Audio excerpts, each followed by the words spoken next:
All right. Second story should be shorter, I think. This one, his name is Vadim Kananenko. He was one of my students in university in Odessa, Ukraine, for business, and he had a family business. He was 19, 20 years old, and he was trying to take over the family business, but he was trying to make it grow.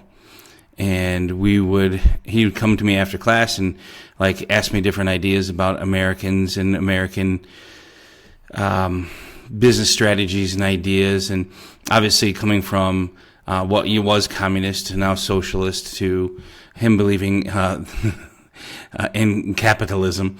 My class used to be called American Capitalism until I asked them to change it to international economics because, socialist, capitalist.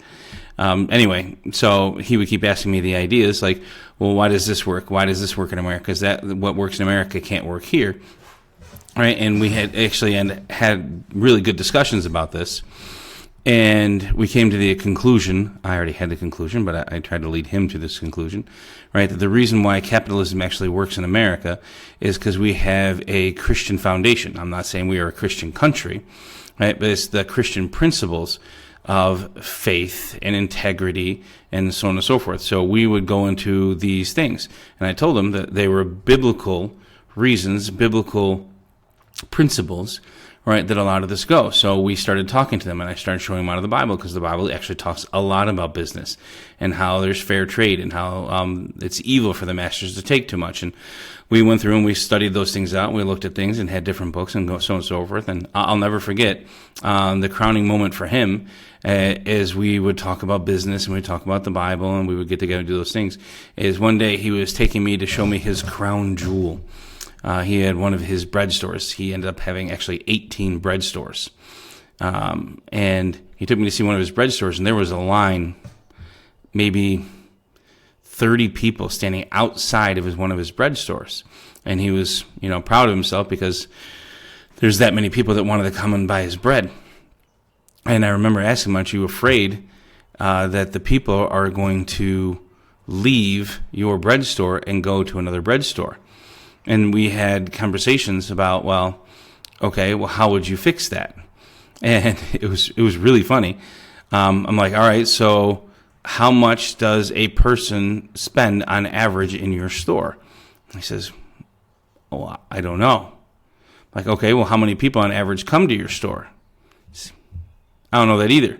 I'm like, Vadim, what kind of business are you running that you can't keep track of those things? I see you have video cameras in each corner of your store, right? You should be able to use those to count the number of people that are coming in, right? And then you can look at your cash register to see the number of sales that you have, and you can start doing some math there.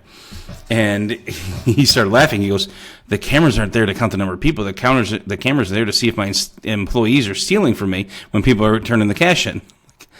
The difference. But throughout that conversation, I ended up asking him, I'm like, listen, you're not afraid that the people coming to your store waiting outside in line, that they're going to go to a different bread store?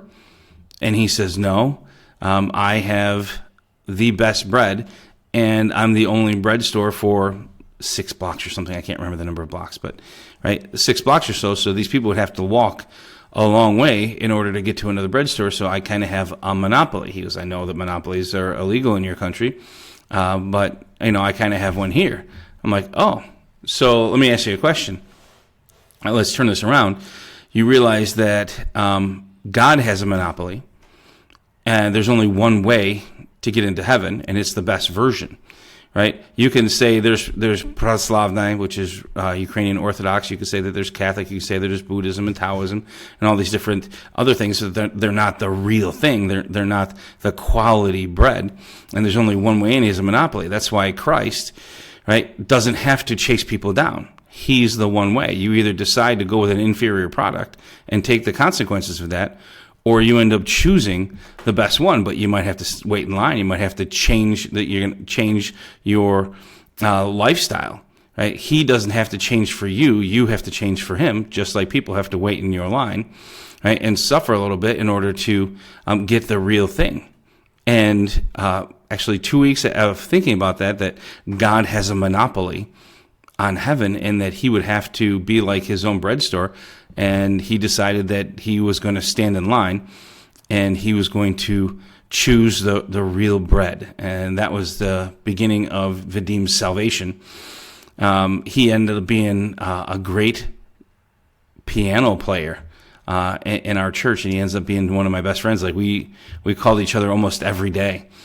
And say he's got a great business idea, I've got a great business idea, but we talk each other off the lights like, no, it's not going to work. It's not going to work.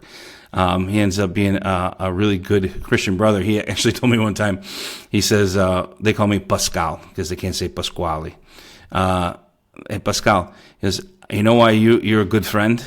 He goes, because I know you helped me hide the body and then tell me why I shouldn't have killed him. He has some sanctification issues that we're growing into, but he's a good brother, and it was definitely an encouragement in other things. Hopefully that was helpful to you.